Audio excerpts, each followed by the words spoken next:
It started in 2015 as a commitment to support cancer treatment and research.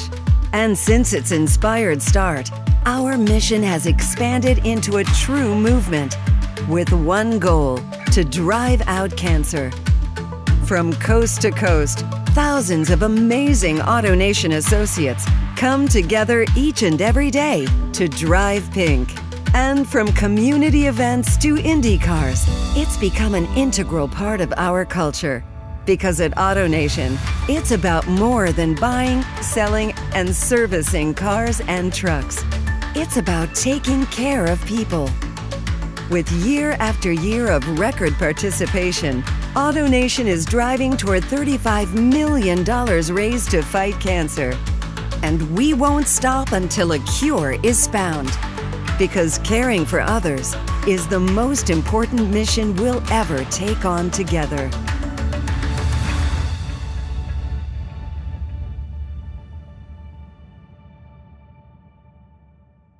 A loved one pass away from cancer. Again, quite a few of us have had a loved one still pass away from cancer, which means that we still don't have a cure for cancer, and we still don't have as good of treatment as we would like to battle this disease.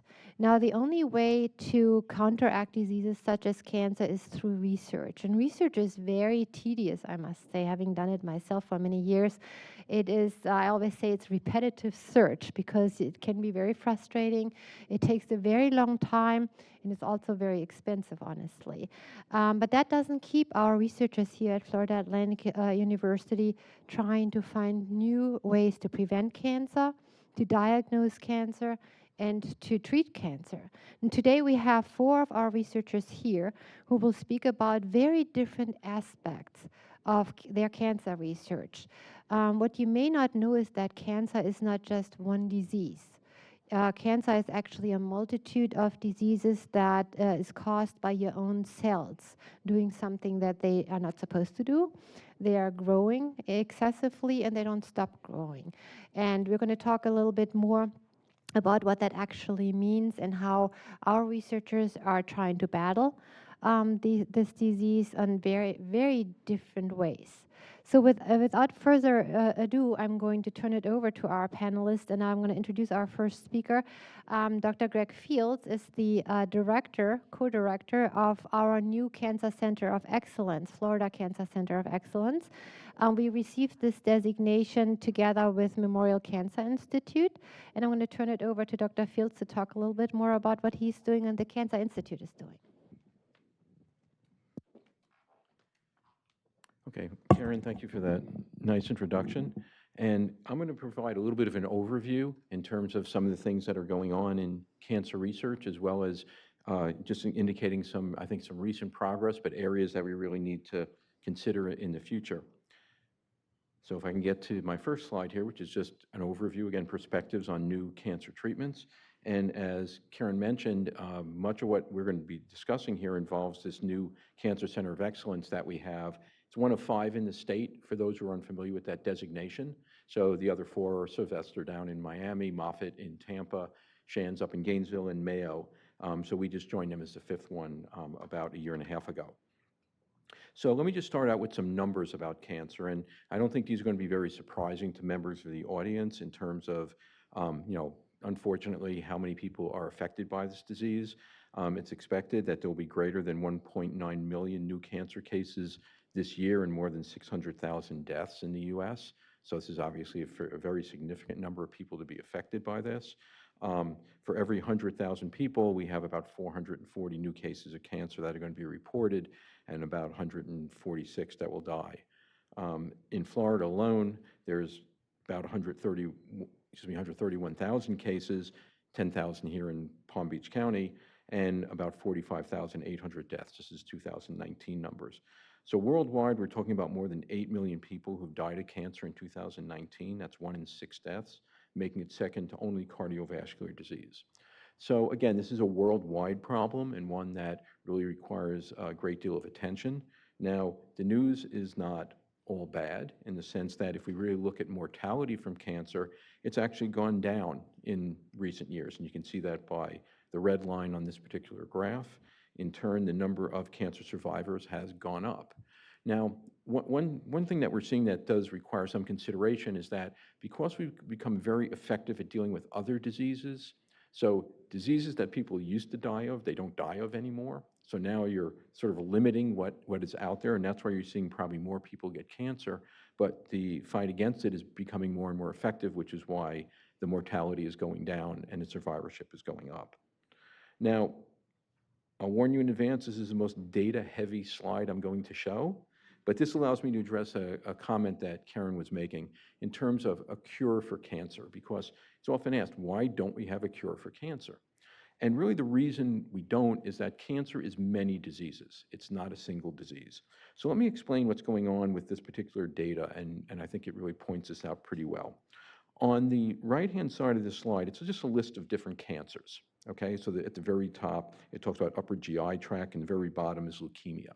So this is just an array of cancers. And then what goes along the bottom of this are a number of different genes that exist in the body. Okay, so these are genes that are ultimately going to express different proteins. And what people have looked at in cancer is often what are the genes that are mutated? Okay, so where do we have a defective gene that results in a defective protein product, and that results in somebody getting cancer or cancer progressing? And what this shows is which genes are most commonly mutated in which cancers. And what you can see by the various spikes that are sort of all over the place is that you get different mutations in different cancers. So that's why we're really not battling one single disease. We're looking at diseases that have different subgroups within them based on where these defective genes are, and we have to think about that as we go ahead in our various approaches to battle different cancers. All right, so what are our cancer treatment options? And there's really quite a number of those. There's hormone therapy, there's surgery, which is often the very first option that's explored when people have solid tumors. There's bone marrow transplantation, chemotherapy, targeted therapy, radiation therapy, and immunotherapy. And just judging by the show of hands from the audience, I'm going to take it that people here are familiar in one way or another with different therapeutic approaches to treat cancer. What I'm going to focus on for most of my talk is really immunotherapy, because that's where there's been some, I think, pretty outstanding advances in the last several years, but also immunotherapy used in combination with some of these other therapies, such as chemotherapy. So by way of background, let's just talk about the immune system, okay? What is the immune system? Well, that's our ability to detect and destroy abnormal cells. So normally something gets into our body, it's not supposed to be there. The immune system will recognize that this is foreign and will attack it, and it will kill it. So for quite a while, we wondered, well, the immune system should attack cancer, okay? Does it? Does it not? Does it not do it very effectively? Well, there's a couple ways it can do it. One is what we call innate immunity, so that's a very rapid response. And most often when people talk about what is responsible for innate immunity, they talk about natural killer cells. Then we have adaptive immunity, which is a slower response, but that's one that leaves our body with a recognition of what the invader is. And often here we're talking about T cells, where what they do is they find something on the surface of a cancer cell that's different than normal cells, and they say, wait, that doesn't belong here. How do we go about killing this? So that's the importance of the T cell response. So again, how is the immune system going to work against cancer? So we can think about cancer immunosurveillance. Now, if we look at this, the way this data is laid out, if you will, or this particular representation, you're going to get a very strong immune response if the cancer cell has something on its surface called an antigen, and that antigen is not on normal cells. So in this case, something like a T cell will come along and distinctly recognize the cancer cell from a normal cell and be able to attack it. So that's really good, if you can get to the point where you have antigens that are very different on the tumor cell from the normal cell. Now, there's a weaker immune response, and this can be when you have antigens that are found on both normal cells and tumor cells, but they're more abundant on the tumor cell. So there's a number of different ways that tumor cells can be recognized by the immune system and can be attacked. But again, why are there problems? Why doesn't this work all the time, right? If you get cancer, why doesn't the immune system just take care of it and we don't have to deal with any other approaches for it? Okay, well, the problem is that cancer can escape the immune system, and it can avoid the immune system in a number of ways. It can have genetic changes that makes it less visible to the immune system, so it's not as foreign. It can put proteins out on its surface that will shut down the immune system, and that's actually what I'm going to spend some time talking about.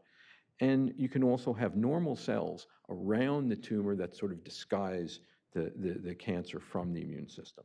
Okay, so represents the challenges in immunotherapy, which is how do we deal with the fact that cancer can change? It can change its environment, it can change actually the cells itself. How do we adjust for that? Okay, so what I'm going to talk about is something called an immune checkpoint. And this is what regulates the strength of our immune response. So our immune response can't go on forever, okay? If you have too strong an immune response, that can be very detrimental to our health. So we have molecules that will tell the immune response to sort of slow down a little bit. And these are referred to as checkpoints. Now, what was found probably about 15 years ago is they first started noticing that cancer cells will express some of these proteins that act as checkpoints. So that's why the immune response in the case of cancer wasn't always effective, because the cancer cells themselves were telling the immune system, you need to tone down a little bit, okay? So again, the diagram here just shows a number of these different checkpoints and then receptors on the immune cells that recognize these checkpoints. So let me just point out, you can see, it's a little bit small, but you can see some of those show, there's a little green circle and some show a red circle. So a green circle is going to activate the immune cell. So if that interacts, then the immune cell becomes more active. A red makes it go down. So let's just look at the second one that's shown here, where you can see something on the left that says PD-L1, and then you can see the receptor on the T cell that's PD-1. So that was one of the first checkpoint interactions that was recognized, and it was shown that PD-L1 can often be expressed on cancer cells.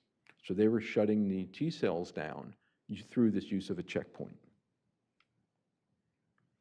Now, T cells are going to have a number of different receptors on them. So one of the thoughts was, well, what if we design molecules that will block those receptors so they can't recognize the checkpoint that's being expressed by the cancer cell? Then the T cell could do what it normally does. So what's shown here is the idea of using antibodies.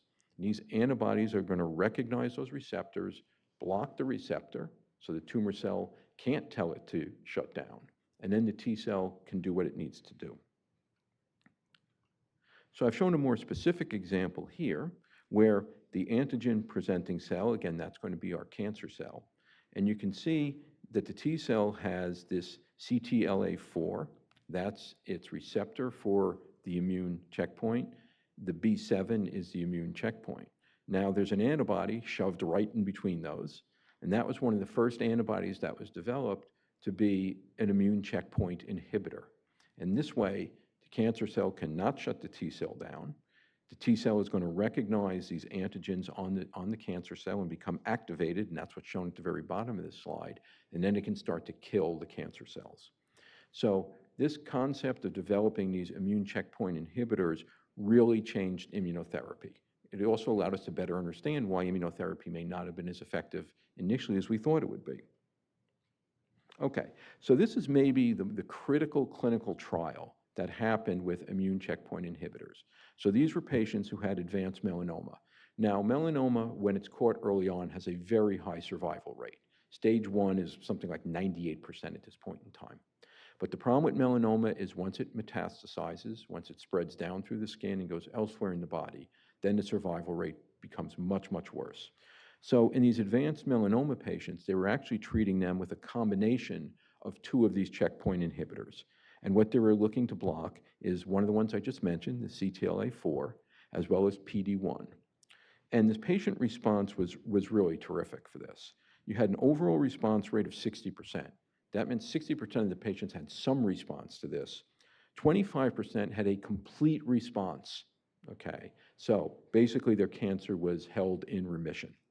The median survival for this group of patients was greater than 40 months, where the expected survival is approximately 7 months. Again, as I mentioned, when you get to the stage of highly metastatic melanoma, survival is very poor.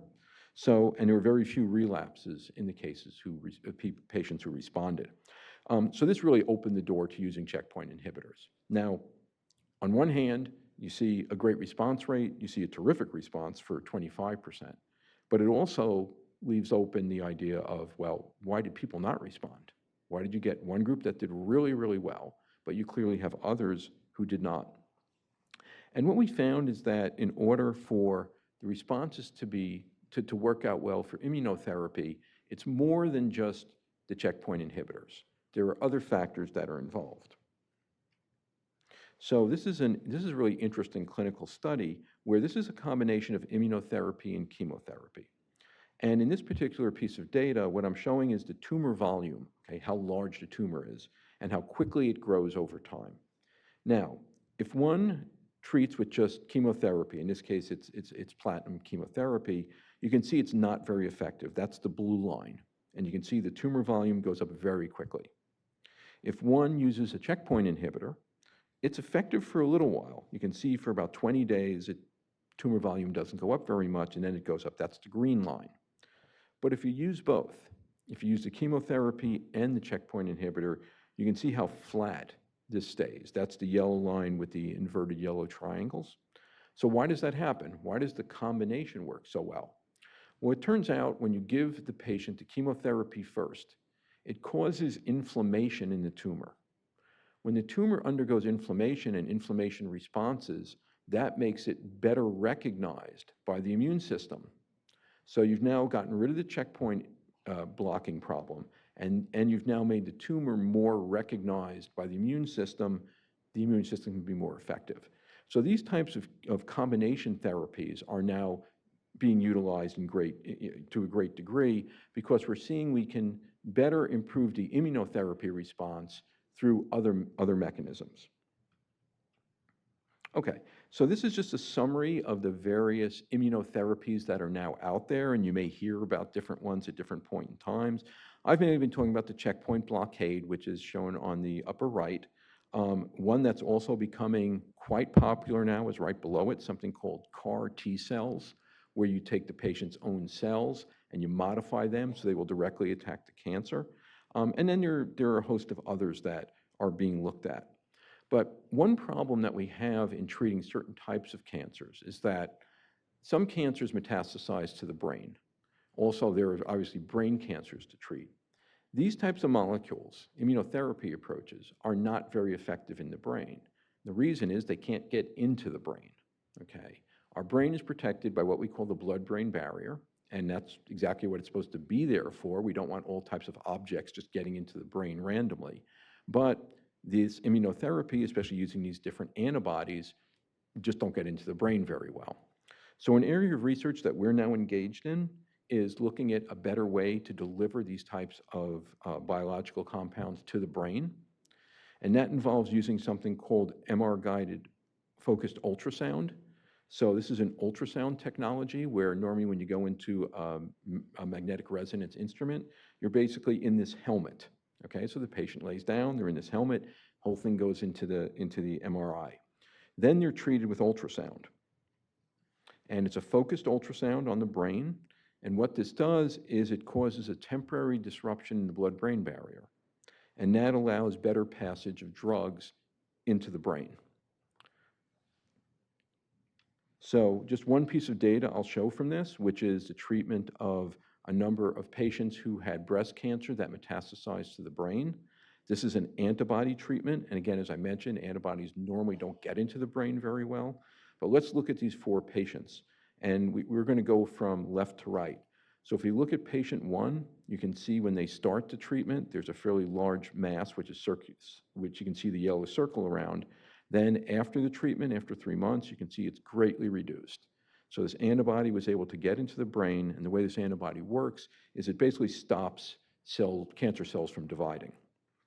For the next subject, you can see something similar. They have a smaller mass, but that one is also reduced after treatment.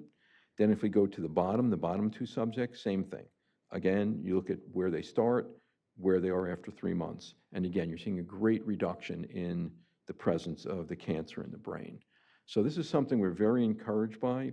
I will point out that this type of technology, there's only 3 sites in the state of Florida that are doing it right now that have clinical trials ongoing, and we're one of them. So we're particularly excited about this moving forward. And then I think at this point, if there are a few questions, I'll be happy to answer those. And I forgot to tell you how to ask questions. There are 2 microphones here in the front of the audience. And Nate, can we show the slide one more time with the Slido? I forgot to mention that we also have a way how you can ask questions through your phone. You have to go to a website, it's called slido.com, and I'm trying to see if we can show, yeah, there it is. Slido.com, if you go into your web browser on your phone, you can go to slido.com and it will ask you to put a hashtag in. And you can you can type your questions there and it'll show up here. Please go ahead.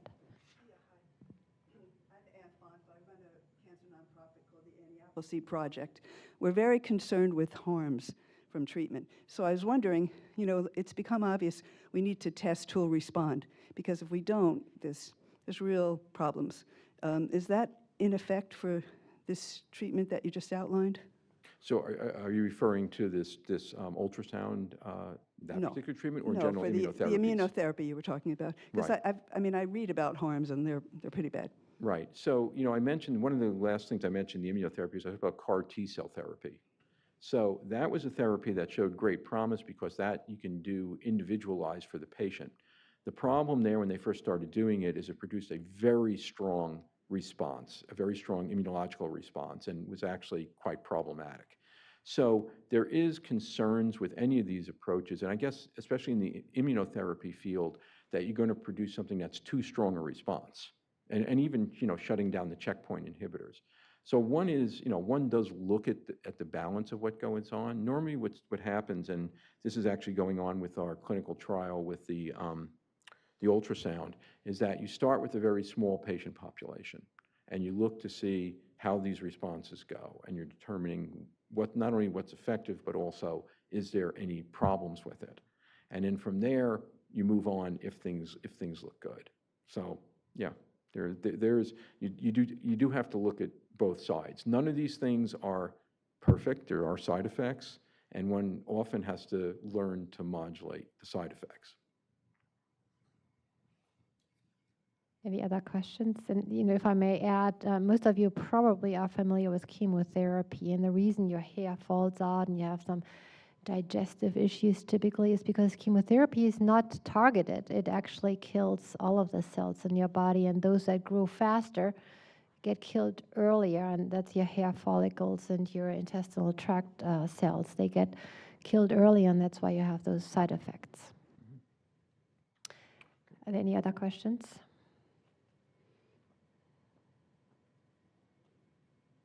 Okay. Right. Our next speaker is Dr. Kudik.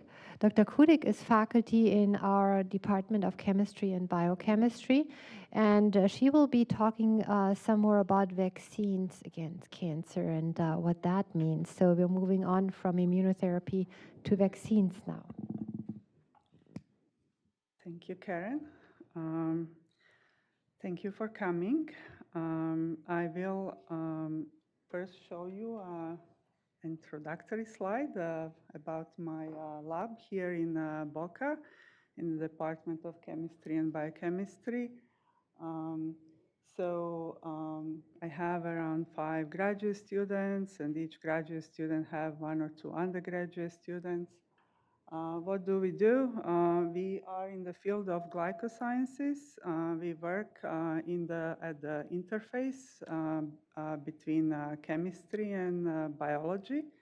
We work on glycoproteins and looking into their function, in particular how the glycans that are attached to these proteins are contributing to the progression of diseases and in particular cancer here. As Karen mentioned, I will be telling you about the immunotherapies, but in particular the cancer vaccines part. So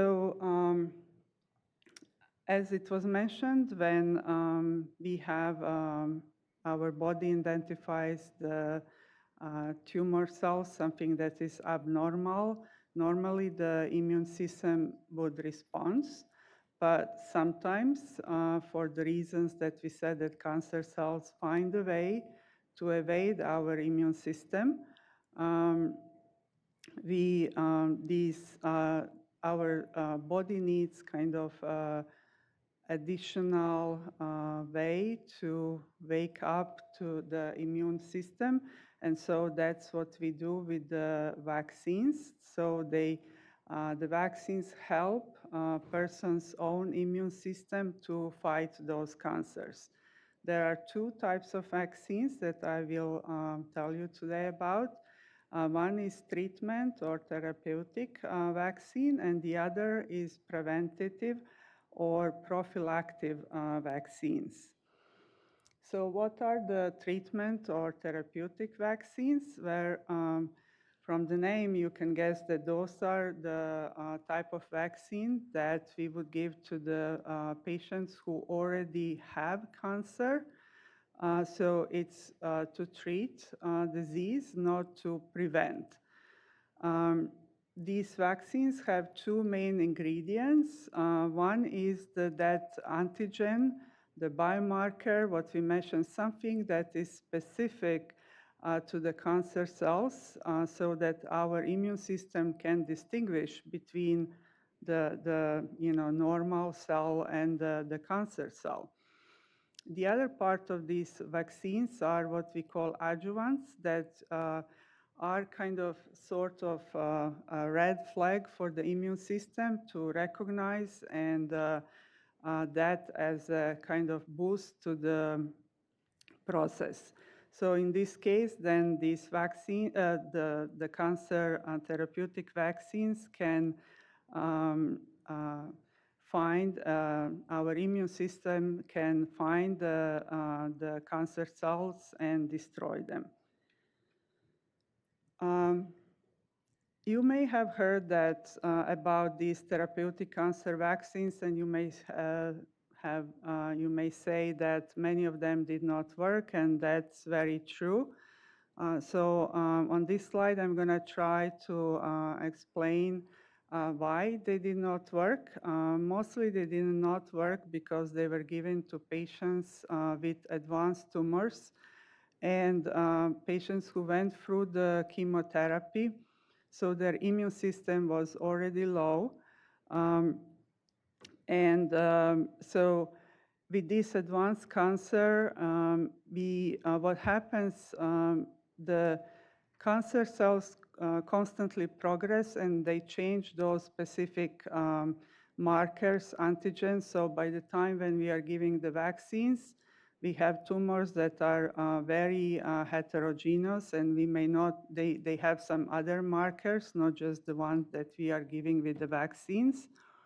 The other is that that the tumor develop type of environment that allows to avoid the response. So as you can see here, you have what we want to have is these reactive T cells that they're going to fight tumors. But in this environment that is not immune responsive, we have lots of T cells that they're going through kind of dying process. We call them apoptotic. So it just, we don't have, we cannot develop enough reactive T cells, and then we cannot kind of fight that suppressive environment that tumor develop, and tumor continues to grow. So that's the kind of really the main issue with the treatment cancer vaccines. There are improvements along the way, but the initial trials had to deal with this issue. So there are three FDA-approved therapeutic vaccines. The first one was in 1990s. That is basically BCG vaccine to treat early stage bladder cancer. The part of this vaccine is actually weakened strain of Mycobacterium that is then used to trigger immune system to attack the tumors. The second one is the approved in 2010 for the metastatic prostate cancer that is also spread. This one targets a specific enzyme that is found overexpressed in most of the prostate cancer cells. And the third one is used for the advanced kind of melanoma skin cancer. It is genetically engineered herpes virus that is modified virus that will infect both normal and cancer cells, but because it's genetically modified, it can only replicate in the cancer cells, so it's gonna specifically destroy the cancer cells. The next group are the preventive or prophylactic cancer vaccines. Those are designed to prevent healthy people from getting certain cancers. And you probably heard about these two. One of them is Gardasil vaccine, HPV vaccines. It protects against human papilloma virus. So that's the virus that if stays in our body for a long time can cause cervical cancer, vaginal, and so on. And also the other one that has been for a long time is hepatitis B vaccines, and it prevents from developing liver cancer. So those are two preventive cancer vaccines that work on viruses that causes cancer. But it has been a long time in the field question, can we make this preventive cancer vaccine for non-viral cancers? So what would be the goal here? I have a similar scheme. But the goal here is that we don't wait till this cancer overgrow. We kind of try to intervene at the beginning stage when the cancer is just developing. So we would use the we want to boost that immunosurveillance. We want our reactive T cells to attack the cancer cells, and we don't want that immune suppressive environment to develop. In this case, we would have prepared immune system to react as soon as the cancer cell starts to overgrow. So why is this type of vaccine has not been looked into earlier? Because there was a lot of skepticism in the field. I think probably there is still, but we do now have science gave us some answer that is support the idea that this can be done. So the main issue with these preventive non-viral cancer vaccines was, will they be safe? Will they cause autoimmunity? But as I said, we know that now if we pick certain biomarkers, certain antigens that are very specific for cancer, that we can avoid these undesirable side effects. There are several advantages in general of these vaccines that they can save many lives. And also we can save lots on healthcare costs. These type of vaccines, I know that there are many in design, but also we have several that are in clinical kind of trials. So what is important for this preventive cancer vaccine, as I said, is to really find a good antigens, good markers that only are really overexpressed on the cancer cells, desirably only expressed on cancer cells, and are linked to this, that we can link them to the pre-malignant lesions. So we can, as I said, early identify. So one of those promising cancer biomarkers is mucin-1, that is a glycoprotein that is expressed almost on all epithelial cells in our body. And this mucin that is expressed by cancer cells it has its abnormal form, and I'll show you on the next slide what that means. And it's also proven that it will not cause autoimmunity. And currently we have multiple clinical trials that are using mucin-1 vaccines in breast cancer, colon, and pancreatic cancer. So, here it's just kind of presentation of the normal mucin and the cancer mucin on the right.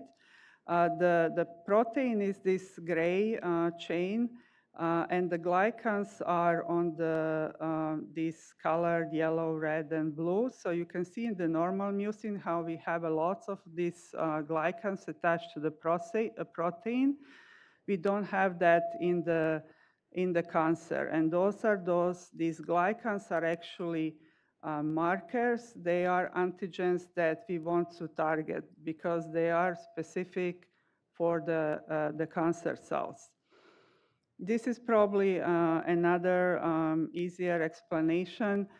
So if you imagine that this protein mucin is a tree and has lots of glycans, and so those are our leaves. So these leaves protect the protein and also protect the cell. If you think about the ground as a cell, after the fire, the tree is bare, we don't have any more leaves, the cell does not have any protection.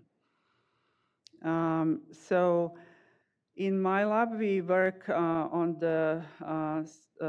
several of these specific cancer glycans. We do synthesize we model this protein, mucin-1, and we attached these specific glycans at the certain positions as it's found in nature. We have established collaboration with immunologist, Dr. Finn at the University of Pittsburgh, and she has tested some of these glycopeptides. As you can see, some of them have very good immune response. This is these high bar graphs. Some of them don't. So we can identify which glycans are giving us good response, which not, but it's also important at which position we have to have that glycans for the right response of the immune system. Also want to show you that Dr. Finn is involved in the first ever prophylactic cancer vaccine clinical trials, and she's using this MAC1 protein. And the trial is done with the healthy individuals that are at risk of the colon cancer. So far, we know that these type of vaccine has caused the right response.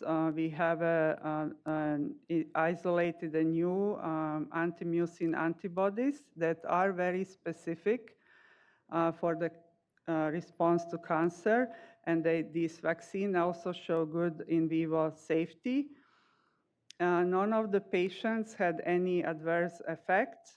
And it's currently, this is in phase 2 clinical trials where it will be evaluated if these collector polyps will regrow as a cause of treatment. And this will be it. I acknowledge my lab and also collaborators on this work, and I thank you for the attention. Thank you, Mara. We actually have a few questions that came in online. So both you and Dr. Fields were talking about immunotherapy and T cells in particular. One of the questions that came in, the T cells, is that a therapy for specific types of cancer, or does it work against any type of cancer? I don't know, either one of you want to answer that. I mean, T cells are the part of our adaptive system, immune system, so they work against any cancer, but it can be targeted. This CAR T cell therapy is targeted for certain type of cancer. And as a follow-up to the preventative or therapy, does that work against all cancers? You showed HPV, and only like 2 are out there right now, hepatitis, liver cancer. Are there others in process? Well, this is, hopefully I was able to explain the difference. So those are the viral type of cancers that, you know, if we get infected with the virus, with the time we develop cancer. But this is the other type of preventive cancer vaccine that could work for any cancer, basically, that is not linked to viruses. If we identify a good antigen that differentiates the cancer cell from the normal cell. And you showed how your lab, Mara, is developing new therapies and new ways of treating cancer and rebuttaling that. How long does it take from the first discovery to an FDA-approved therapy? A long time. A long time, she means a long years. Time. Yeah, it's, I mean, in the labs, it takes us to make these glycopeptides, you know, once we have established the protocols, method, you know. But even then, even if we're having a compound in place that Then, in the lab works. And then it's, right. So we have a compound, and then it's in vitro studies, and then it's So they have first work in the lab, then you're moving it to animals, and then you go and through then to mice, and then to humans. Then humans, and there are different phases in human studies. So I think it still takes about 10 years or so to get an FDA-approved drug. Do you all agree with that? It's about 10 years or so. So it's a long time. Lots of money too. Please go ahead. I was just to anybody up there, not necessarily there. I was curious about, I know funding's been difficult over the years. Who is actually funding this research now? Are you able to get funding from government? It's a hodgepodge of money. Do you all want to talk about where your funding is coming from? My funding is coming from NIH, National Cancer Institute, and also at the beginning I was funded by American Cancer Society. Yeah, so in my case, we've been funded by the National Cancer Institute for, I think, 26 years. And then but we've also been able to get some foundation support, as well as within the state of Florida, there are a number of programs. So we've also been funded through the James and Esther King Foundation in the state of Florida. So NIH, also foundations, private parties who wanted to help with some of our work, and the state of Florida Bankhead Coley program has been very supportive of our program. Yes, so we just, the same sources. We also have funding from the Department of Defense, who support a lot of cancer research. But, you know, maybe a big problem we all have is to get an idea in motion isn't normally something NIH is going to support from the beginning. So we rely on small sources of donors or local funds, maybe something that's within the institution that might start the ball rolling so we can get enough, let's say, proof of principle that then a federal agency might get behind it. And as you were saying, it's really difficult. So the success rate from NIH is around 10%. So it depends on which institute you're applying to, but it's very low. So, you know, it's not easy, and it takes many years actually. So if any of us were to submit a grant today, we may know if we got that grant in 9 months from now. Usually you don't get the grant right away. You get some reviews back, you revise it, you resubmit it. It takes another, like probably a year from that point until you know then if you're getting the money. So by that time, a year and a half, 2 years have gone by from when you actually had the concept for the idea to when you actually get funding to do it. So it's not trivial to get funding for this type of research. And as you heard, you know, we are relying more and more on other types of funding because federal is not always available to us. I want to move on to our next speaker because we have a very fabulous different topic. So Mara talked about how she is synthesizing chemicals basically in her lab and is developing new chemotherapeutics that way, or new treatments, I should say. Now we're moving on to a different type of discovery of treatments for cancer that actually come from nature. And with that, I'm going to turn it over to Dr. Wright. Okay, so I guess this works. Yeah, so I think if this were Monty Python, I might say, and now for something completely different, but some of you probably remember Monty Python. So I wanted to point out my colleague. I'm going to see if this works. Does this? Yeah, there you go.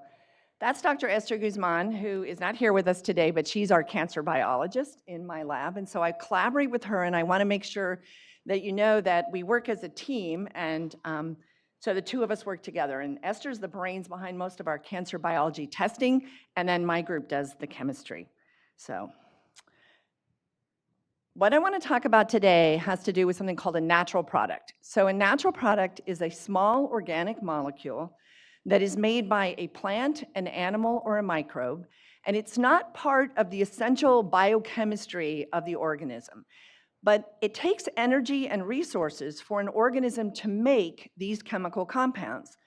And so this is a coral reef. This is down in Curacao, a very beautiful place to go diving. And you can see all the different organisms that are there, and they're all filter feeders, and they have to attach to a rock. So they have to compete with each other. So some of the roles of the compounds they make are, let's see if this works, to defend themselves so something doesn't eat them. If they make a toxin and nobody wants to eat something that's toxic. If they even just make something that makes you feel bad, then that can defend that organism and not necessarily be a toxin.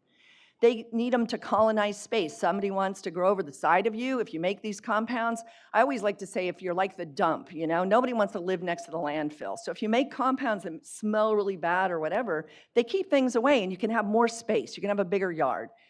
They help in reproduction, larval settlement, bringing larvae back to the parent organism and getting them back on a rock instead of on a piece of sand where they're going to float away.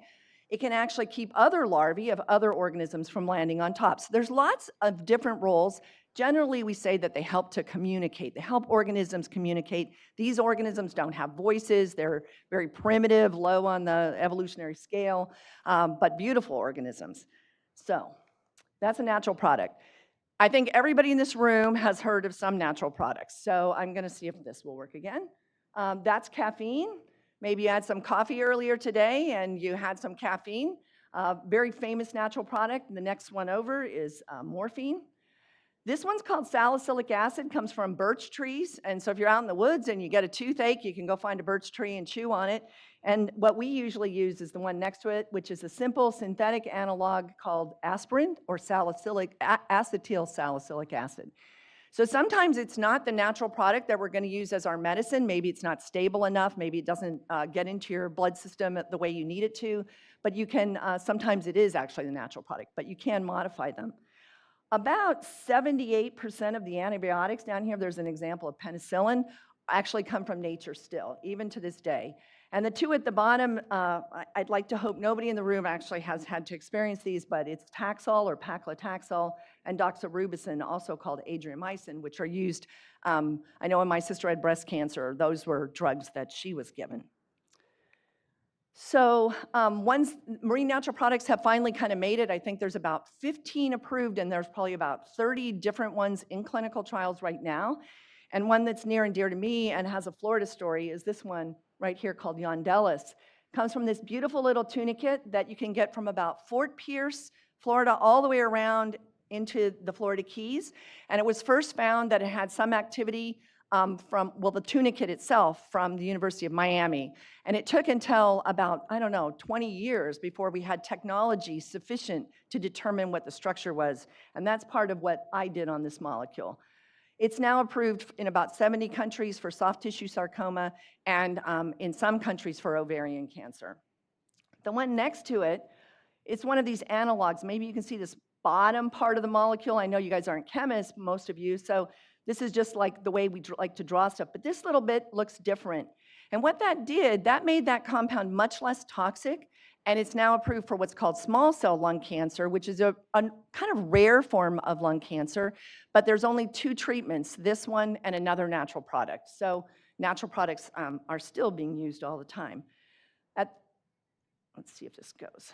So at the bottom, we have something called an antibody drug conjugate.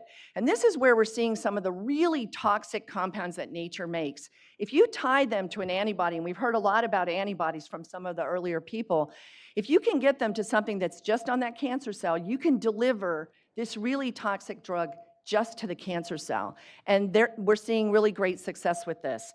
This particular and here is based on a natural product called dolastatin 10, which comes from cyanobacteria, which is a kind of it's those things that cause toxic algal blooms, but it's not the same one.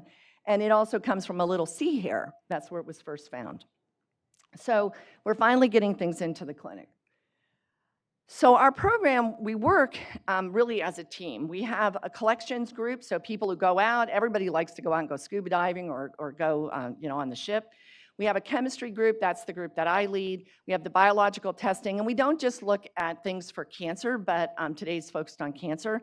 You can actually see Esther's right there with her student, one of her students. And then we have people who are working on supply, and I won't talk about that very much, but you have to think that if we go out and we collect this thing in the sea or maybe in the deep sea, which is where we focus, you're not going to be able to just collect to get enough to go to clinical trials. So you have to find other ways. And so we're doing in vitro cell biology of some of the organisms. We're pulling out the biosynthetic genes that make them. We're doing chemical synthesis, like some of my colleagues here who do chemical synthesis. I don't do chemical synthesis. They do things like that. Anyways, so it's a whole team of people who make this happen. So Harbor Branch for many years had ships and subs, and we got to go out to sea, and I used to spend three months a year at sea when I was a very young person. Now I don't even like to go out for 2 weeks, but we collect a lot of very unusual organisms that are not readily available in other people's labs because not very many people had ships and subs. So we collect a lot of different organisms. You can see some down here at the bottom. I have a little video. Let's see if I can make this work. And so this is actually now, instead of having the manned submersibles, we're using remotely operated vehicles. And we just got back from the Flower Gardens Bank. But this is an area that, well, we hope it still looks like this because Ian unfortunately went right through where it is. It's the deepest coral reef in the United States that still has zooanthely in it. You can see the ROV reaching out, and it's going to grab a little sponge there, that purple sponge, and it puts it in a bin. and we go around the bottom and we collect all these different organisms, and then we bring them back to the lab, and then we do work on them. Takes them a little while to do this. You have to be very patient when you're the scientist, because you see so many things you want, and you're like, no, I have to wait till they get that one. There's also a suction tool, and it can go around the bottom and things the claw can't get. It can suck them up. So right now it's trying to get, I think, some algae and a little orange encrusting sponge. And then you can see there's a picture of it going into the bucket. Not a very big sample, but still we can work with that. Okay, so I'm going to talk a little bit through some of the process and end with some of our cancer research. We talked about caffeine. The very first thing we do is we make an extract. So if you make a cup of coffee, you're extracting a plant and you're getting out natural products. We actually use ethyl alcohol to extract ours. This at the bottom of the screen is actually a thin layer plate, and each of those little dots is one or more compounds that are present in an extract. And these are all different extracts of one genus of sponge called Batzella, and you can see how rich that is. And each of those have the potential to do something different. We purify them using all kinds of chromatography, and in this case, you can actually see at the bottom, you'll see all these little peaks. Maybe you can see that, it may be hard to see. And each one of those is one or more different compounds as well. We put them all into different tubes, we dry them down, and then we send them off to the biologists up at the top there, and they test them for activity. And then if it's active, it comes back to the chemists, we do more purification. Eventually, we get to a pure compound, and then my lab gets to do the really fun stuff, which is to actually determine the structures, and it's like a big puzzle. We get all this data. It's, Sudoku on steroids or something. It's a lot of fun to do, and we all love to work on NMR and et cetera. So in terms of our cancer drug discovery program, what are we actually doing in our lab? Lots of different things. One of the things is that you've kind of heard about antibodies and different proteins that are in cancer cells and et cetera from the earlier talks. So there are ones that are, that they're bad, and we look for things that will reduce those and get those out of the cancer cells. And then maybe you can then kill that cancer cell with a traditional chemotherapy or maybe an immune therapy. We're also looking at more tumor-like 3D models. I'll show you an example of that. And then we're looking at activating the immune system, but using small molecules. And I'll show you one example of that. A lot of our work really is dependent on having great technology. And there's a new kind of technology, I don't know how long exactly, maybe Gregg knows how long high content imagers have been around. But what it is a really great microscope that allows us to take really detailed images of things, and we can do it in literally seconds, like 20 seconds. And those same images, using our old confocal scope, might have taken an hour for somebody to lay it all out. And what this has enabled us to do is to actually really rapidly screen a lot of things, and see whether they have the ability to reduce the levels of proteins.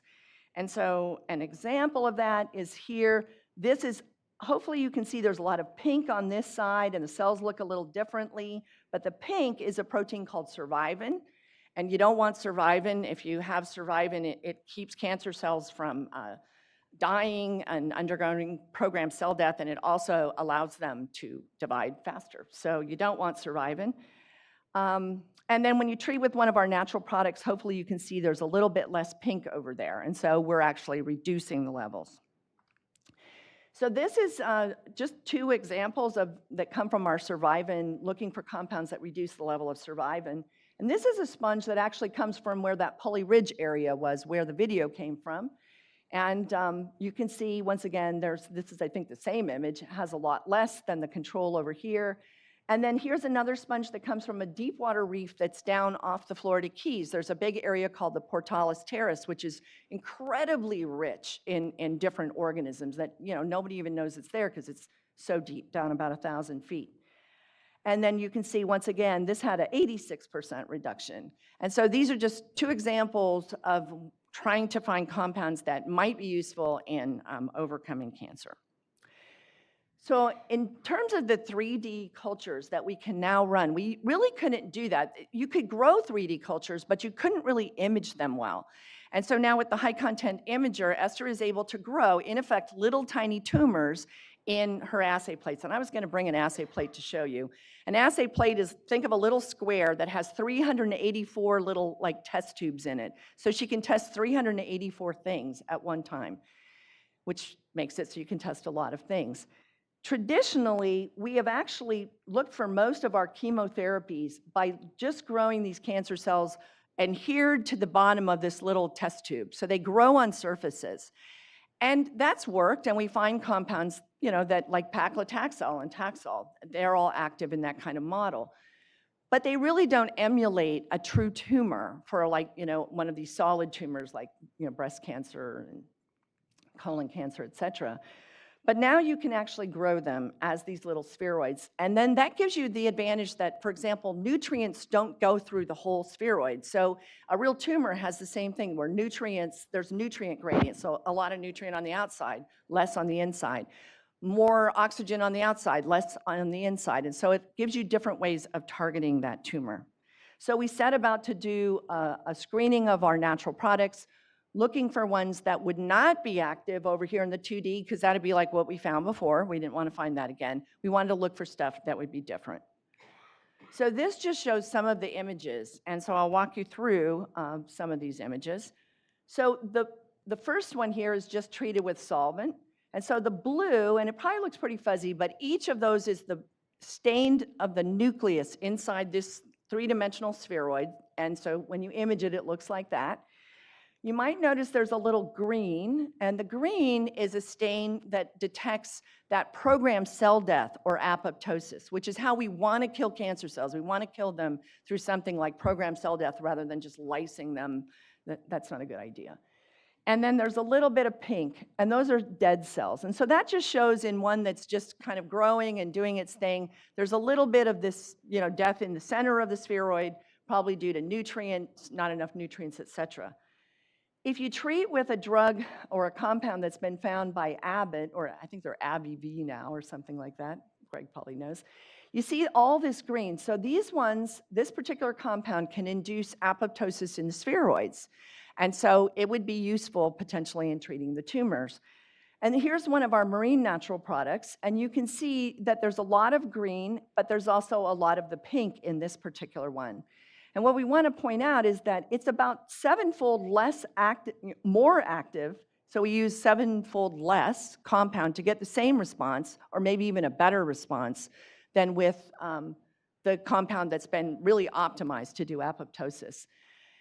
This compound also, I didn't bring the slide for this, but it also shows synergy with other drugs like Taxol. So Taxol is not active in triple-negative breast cancer very well. It doesn't really have much activity at all. You add this compound to it, all of a sudden the two of them together, kind of like what we saw with one of the immunotherapies, makes it much better.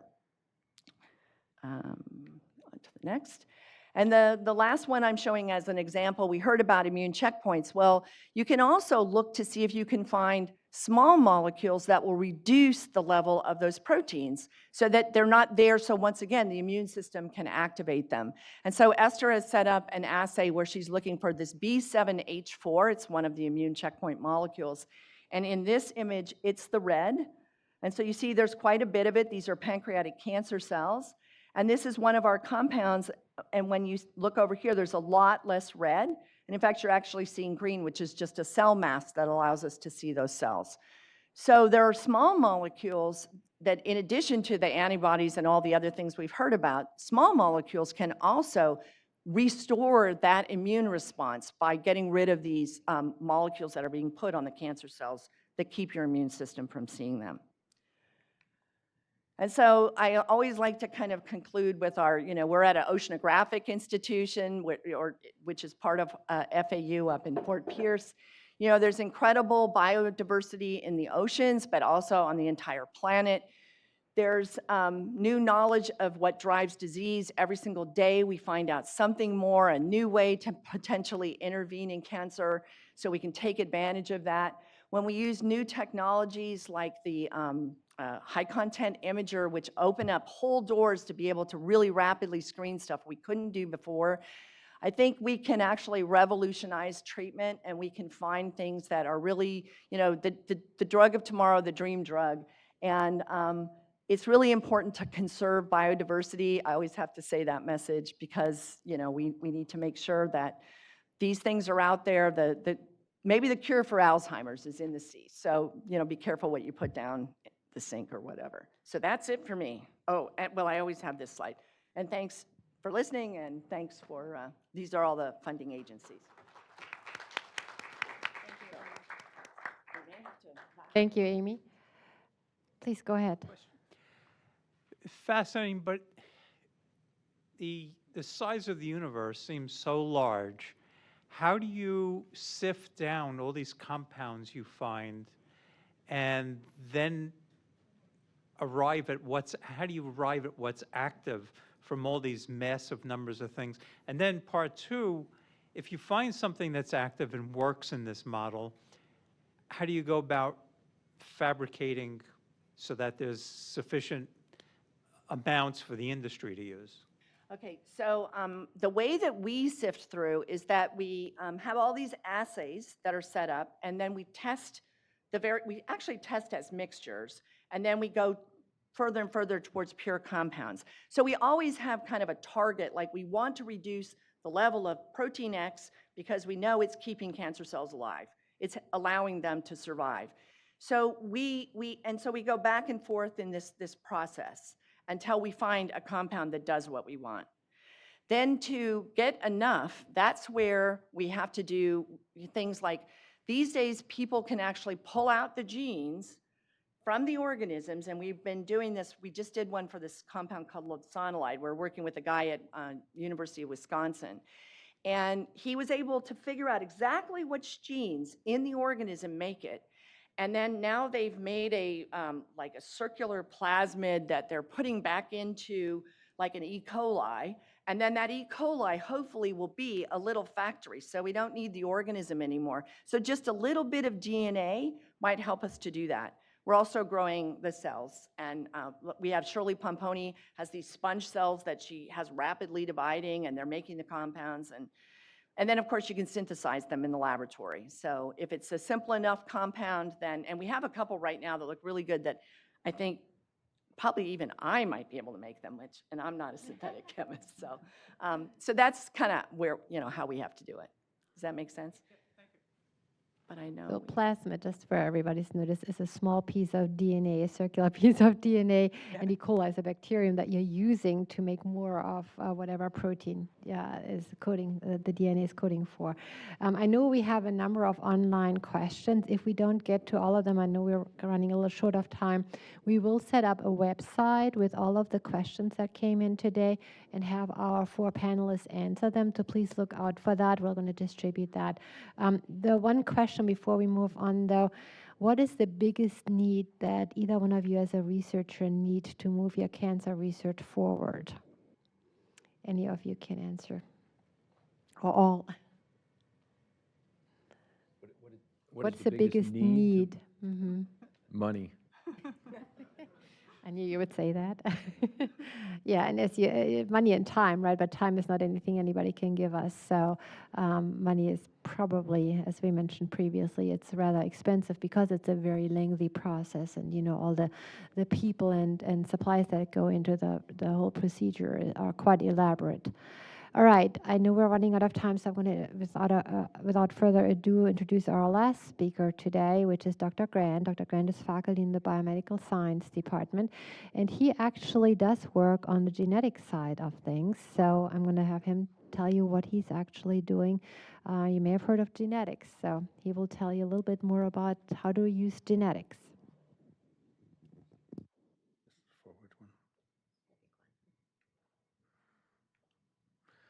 So thank you all for coming today, but especially for waiting right to the end here to listen to me. And I know time is kind of short, so I'll try to get through my slides here.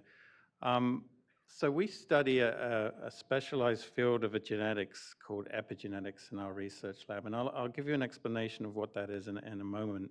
But we use that and apply it to treatment resistance in cancer. It's not the only thing we do. This slide is supposed to represent. We also study neurodegenerative diseases. We study addiction. But today I'm going to talk about cancer and actually something we can learn from yeast, believe it or not, and how we can apply that to cancer. So it's a big problem. Treatment-resistant cancer accounts for up to 90% of deaths in cancer. That makes sense. If you have a tumor that can't be treated, you're more likely to die from it, unfortunately. So understanding the mechanisms of resistance is kind of priority of what we're researching right now from our funding from the Department of Defense. So if you have a tumor or you have a cancer, obviously you have a treatment. There's two kind of options. One is that there's no response. We call that primary or intrinsic resistance. So the therapies we have available to us don't cause any stop in the tumor growth. The other thing which you're probably quite familiar with is an initial response to the treatment, and then after a number of months or years, you might go into relapse, and the tumor reappears. And it's a diagnosis that nobody wants when they've already gone through a round of therapy. And you know, this loss of response we call secondary or acquired resistance. And the thing about the acquired resistance is often, almost all the time, the recurring tumor is now resistant to the original therapies that were effective in the beginning. A second problem that's very common is those cancers are often cross-resistant to other types of therapies that we may never have had in our treatment. So a big problem there is that now we're starting to run out of options when we get recurrent cancers. So there's been a lot of studies about how do we get this drug resistance, and there's many things you can imagine that cancer cells, they might inactivate the chemotherapy you receive. They might kick the drug out of the cell more effectively than we can get it in. There's various mechanisms, and one of them that hasn't received a lot of attention, or we know maybe the least about in this list of things, are something called epigenetic changes. Okay, so what is epigenetics? And epigenetics is essentially refers to changes in gene activity that are not based on alterations in a DNA sequence. So perhaps no changes in our DNA, but we have changes in gene activity, turning a gene on or off inappropriately in a cancer cell that might relate to something like environmental exposure, for example. And you know, things like cigarette smoking, exposure to pesticides, things that we think are risk factors for cancers, are actually drive these kind of epigenetic changes and inappropriately change gene expression, and they may not necessarily always be accompanied by mutations in the DNA that drive cancer. The good news is that these can be reversible, right? And so we can think that if we understand epigenetic changes, we might be able to intervene to turn them off, okay, or reverse them. Sorry for the sound. I didn't realize it came with sound. So what are we talking about? Epigenetic gene regulation, so changes in turning genes on and off, include this thing called histone modifications, and I'll explain what that is in a moment. But it can also be things like exposure to intra and intercellular foreign materials or parasites. For example, the bacteria H. pylori that causes peptic ulcers, gastric ulcers, can cause changes, epigenetic changes in our body that predispose us to stomach cancer. Okay, and as many as 80% of people who have gastric cancer and stomach cancer have had an H. pylori infection.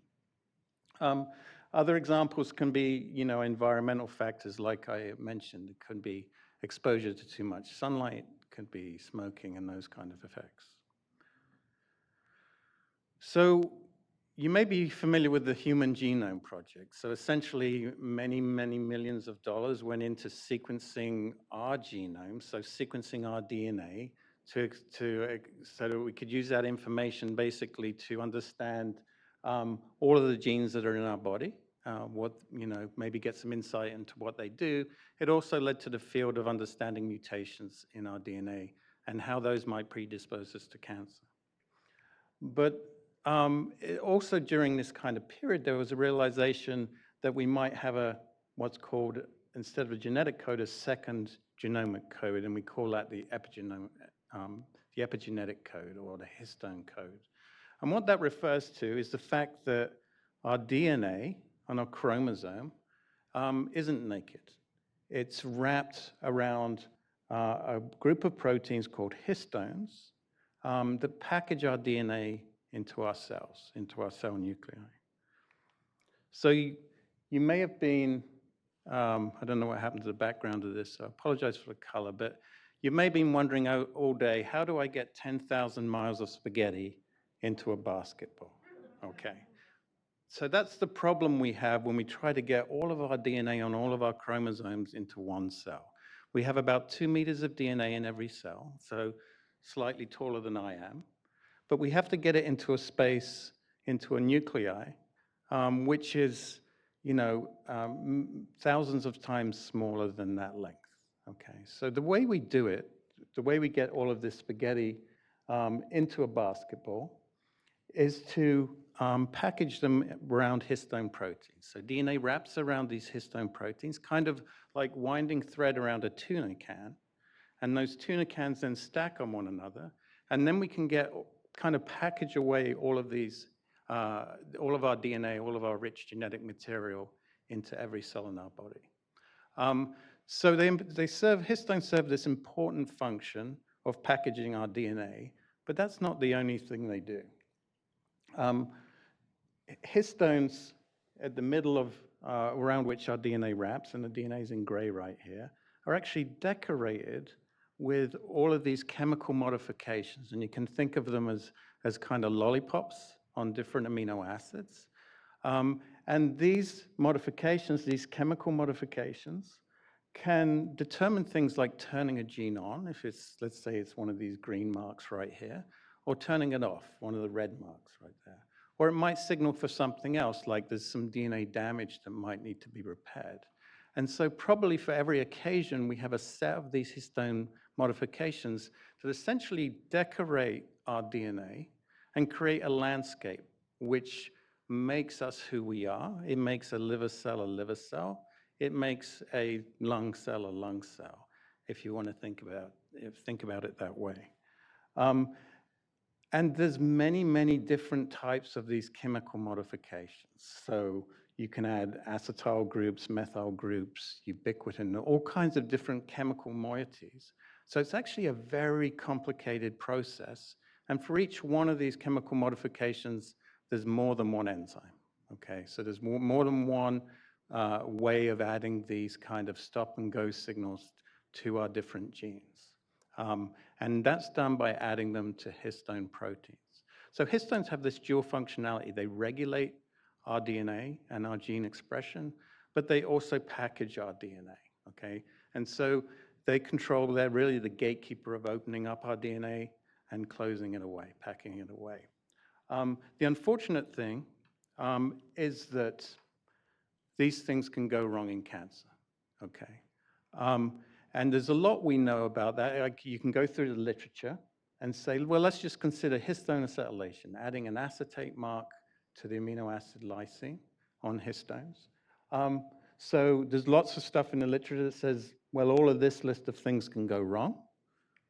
The list gets longer. Don't worry about reading the content of it. It gets longer. Then maybe let's consider what goes wrong with methylation of histones. Here's another list, okay? And it goes on, okay? And then remember, then we have all those other types of chemical modifications that go on. So a landscape of a cancer cell can look very different from a healthy cell. So think of it almost like the hurricane coming through the west coast of Florida. The landscape before and after looks very different. But if you had no understanding of the weather and hurricanes, you really have no explanation for what caused that change, right? And which of the changes are actually just passengers of the event, okay? So they're passive things that happen when a cancer cell changes. And we're really interested in understanding which changes actually drive cancer, okay? So we started to actually use these cells, which are yeast, budding yeast. You're probably familiar with them in making bread or beer, right? But we can actually use them for research. And the reason we can use them is because we can make yeast that only have one copy of each histone protein, okay, one protein gene. Whereas in humans, we have many hundreds. And then we can manipulate them for our benefit. So we use yeast actually to look for treatment resistance for platinum treatment, okay? So we heard about this from Gregg in the beginning about cisplatin treatment. Cisplatin is probably used in about 20%, 10 to 20% of all cancer patients still to this day. A big problem with it is treatment failure because of resistance, okay? And for example, 80% of stage 3 and 4 patients with ovarian cancer develop resistance to this drug even after a good response. So essentially what we did here in yeast, if we take the analogy of a cancer, is that when you develop a tumor cell, treat them with your cisplatin platinum drug, you can kill much of the tumor. But sometimes you have surviving cancer cells that are either already resistant or develop resistance to that drug. And that can reform a cancer which is relapsing and is now completely resistant to platinum. Okay, so we try to bypass this system by denying those kind of histone modifications, those stop and go signals that can be generated on histones, by removing those from yeast and aiming to create a non-resistant situation. So we do this by, this is a histone protein. Each one of these is actually an amino acid that goes across the protein. We systematically took out every single modifiable site on the histone. So denying that histone modification, removing those stop and go signals, and asking which one of these signals is required for treatment resistance, okay? Again, this is something we couldn't really do in human cells. And then we take all of these very different yeast, these different histone modification deficient yeast strains and put them next to each other and dilute them out on a plate on their favorite food, which is YPD. It's like beef steak for them. Or we give them YPD and drug. And here's an example of how it works, okay? So one of the sites we found, one of the amino acids we found to be very important for resistance to this drug cisplatin was on histone H4 at this position, 51st position on histone H4. So if you change this amino acid, which is normally a Y, to an F or an A, you can see now these yeasts don't grow as well. Okay, they're sensitive now. We've sensitized them to this drug. And the interesting thing, remember I mentioned a lot of cancers are cross-resistant to multiple chemotherapies. These yeast now became sensitive to multiple chemotherapies that they're normally resistant to. So these yeast normally grow relatively well, but now they're sensitive to alkylating agents, camptothecin, 5-fluorouracil, so common cancer therapy drugs. Not all of them, but a whole set of them. So this became pretty interesting for us. So we wanted to we found the site that we thought was modified on histones. We wanted to confirm that this actually is modified. And I want to just highlight that this was hiding in plain sight. So this cat was lost, and the owner put a sign up that says, help me find my cat, and the cat's in the window for the photo for the missing thing. And this is kind of how we felt when we discovered what we felt, because what we were looking for was right in front of us the whole time. And it turned out that there was a site of modification on histone H4, which is this lollipop right here. The higher the lollipop, the more often has been referenced somewhere in the literature, right? And this site of modification had been seen hundreds of times, but nobody really paid attention to it, right? We found out that this site of modification is actually, it's a site of phosphorylation, and that the enzyme that puts that modification on is an enzyme called BAS1B, okay? It's already known to be involved in repair of damaged DNA. So that kind of made sense for our studies. What we found was, if we knocked out the BAS1B gene, in lung cancer cells, we could now resensitize those lung cancer cells to cisplatin and kill them, right? And previously, they'd been like completely platinum insensitive. So we started to look into human tumors, and this is an example from bladder cancer, looking for the amounts of BAS1B protein that are in these tumors as a way of staining for that. And basically, we could stain for BAS1B. It shows brown when it's present. You can see in this bladder cancer, lots of BAS1B. In normal bladder, you don't normally see this expression of this protein. About 38% of bladder patients we looked at have abnormally high levels of this protein. Then we looked at patient survival. So we took a group of patients on the right-hand side right here, 96 patients, and we asked the question, these had bladder cancer patients with stage 2 bladder cancer.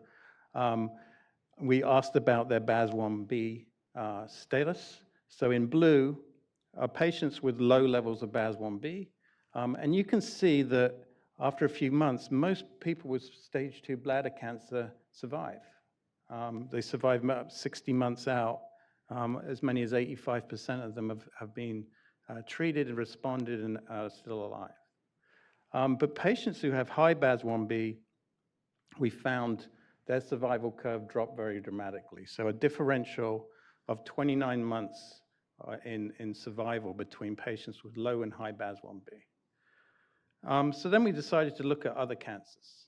And we found the same pattern everywhere else. Everywhere you see the red line is high BAS1B, and everywhere you see the blue is normal or low BAS1B levels. I think of all of these, the one that struck us the most is breast cancer. Again, if it's caught early enough, it's quite treatable. But patients with high BAS1B levels survive about 7 years less after treatment. So quite a dramatic differential in survival when you have high BAS1B. We haven't proven that that's the reason for the difference, but it's definitely something we had never paid attention to before, and now we know this is adding a histone modification. So a lot of our ambitions is really to try and find a way to find a drug to stop BAS1B in overexpressed tumors, to see if we can sensitize now those cancers to some of the treatments that we know and love. So where are we in cancer therapy? As Gregg mentioned, I think implementing genomic knowledge of the cancer, so the mutations that underlie driving the cancer, together with epigenetic knowledge, so those histone modifications that we like to study, is going to be useful. Resistance continues to be a problem for cancer, but combination therapies are really the way to go, as Gregg already mentioned and we heard about today. I think our aim is to basically find funding mechanisms to try and identify epigenetic targets to look for vulnerabilities for cancer. So I told you the example that we did for lung and bladder cancer. We're doing the same thing for leukemia. We just started a project to do it for brain cancers. And the interesting thing we find is it's not the same for every cancer. So we already heard every cancer is different. The epigenetic target is different for the type of cancer that we have. So we're not hitting that same lollipop, that same stop-go signal isn't the same for every cancer. So it's turning out to be pretty interesting. The projection is that the prevalence of cancer is going to go up as our population rises. As I get older, the bad news is that the people who are getting cancer are typically in this age range of 65 or older, or 50 or older. So these are populations in which treatment resistance is actually higher as well. So it's a double-barreled sword in some ways, that you're more prone to cancer as you age, but you're more likely to develop treatment-resistance cancer as well. I think I've spoken too long. I want to just thank the people in my lab. You'll see a lot of people with the same last name as me, Grant, in here. So when funding gets tight, and it can be difficult to get, it's always nice to have family members volunteer to come in and do research with me. So. Thank you very much. Thank you very much. I know we're out of time. Are there any more questions for Dr. Grant? Please go ahead.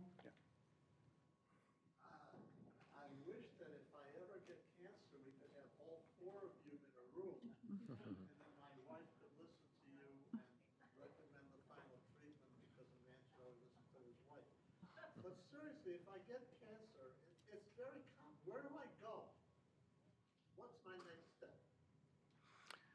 Well, you definitely have to start with your physician. I mean, but I would say, get the best treatment possible. So, Comprehensive Cancer Center would be a good place to start. I think depending on the cancer too, you'll find specialties in different areas about where, depending on the type of cancer you have, who's the best at, possibly having the best outcomes. And certain hospitals are better in other areas than different ones, I would say. Greg, you have anything to add? Yeah, no, I think that's a very good response to it because, typically this can be very confusing. And it does start with a physician who is willing to reach out and understand what other doctors have different expertise in oncology. And, even in our interaction with some of the different hospitals who are part of our Cancer Center of Excellence, some of them do some things really well. Memorial Cancer Institute, their lung cancer program is really quite excellent. So is breast cancer. But there's other type of cancers that they don't have a lot of specialization in, a lot of, physicians who really, that's their area. So one does have to start with a good initial doctor, but also to learn to explore what's out there and to try to talk to as many individuals as possible, seeking out, especially cancer centers that are going to have a good feel for who's in what hospitals, who is doing what, where the best treatment strategies are. And I think it's good also to, the best treatments, there could be emerging treatments, as we heard from all of our speakers today, that, as new compounds start to come from studies that arise, those might not have been something that were talked about when your physician was in med school. Yeah. But, hopefully they're up to date with the up and coming kind of alternatives that are there. Yeah. You have a question? Oh, sorry. So just a quick question on the study that you referenced. Were there any physiological side effects from histone modifications that were noticed with the patients? Yeah, so this is none of what I talked about has actually been, it's gone into a patient, just cancer cells at the moment. I think, there are studies though there are treatments, epigenetic treatments, which are now FDA approved. And so the problem with them, along with other cancer treatments, is that they're often not targeted. So they'll cause changes, they'll reverse, let's say, histone modifications, not just in the tumor, but all other cell types. So it's a kind of a risk gain type thing. But for some of these drugs have shown actually great promise for leukemia, for example, for laryngeal cancer. They've had some really remarkable results in treatment-resistant tumors that have worked pretty well. There is always that underlying worry is that if I turn off the bad signal in my cancer cell, am I turning off something in another cell where I might actually want that signal to stay on? But when you have treatment-resistant cancer, the survival is the best option initially, and then worry about the side effects maybe a little bit down the road. And I think that in general is the tricky part with cancer, right? We are all of our researchers here trying to kill cancer cells, but many of the drugs that are out there are not necessarily specific to the cancer cells. They kill normal cells as well, and then it's that balancing act, right, between how many cells are you killing that you don't want to kill? How many proteins are you turning on and off that you shouldn't be turning on and off because that causes side effects in your body? So that's the very tricky part here, and that's why, as you've heard today, I think a lot of the treatment is going to what we call personalized treatment, where actually, like in Dr. Grant's case, your own genetics, your genome is being taken into account, and really what modifications you specifically as a patient have. And then we can target that more specifically than just going ahead and just killing cells. So that's really where a large part of the treatment is going towards now. Okay, I know we're out of time. If you have any more questions, feel free to contact us at any given time. We're here. So I hope it gave you a little bit of a sense for the complexity of cancer and also the complexity of the treatments that are being sought, and some of the things that are being happening here to try and prevent, diagnose, and treat cancer right here in your backyard. So we thank you for coming. I hope you're going to be back, and thanks again.